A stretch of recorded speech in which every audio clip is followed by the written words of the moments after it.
Ay, Yuda, ano kaya ang ginagawa ni Donnie pag namimiss ang girlfriend pag malayo sila sa isa't isa? Yan ang tanong ng isang netizen na matapang na tinanong ang aktor. Ayon sa aktor, when I miss her, I see her photos.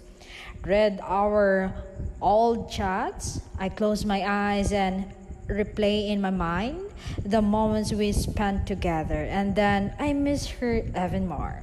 Ginagawa ko yan pag hindi ako nakontento sa video call namin.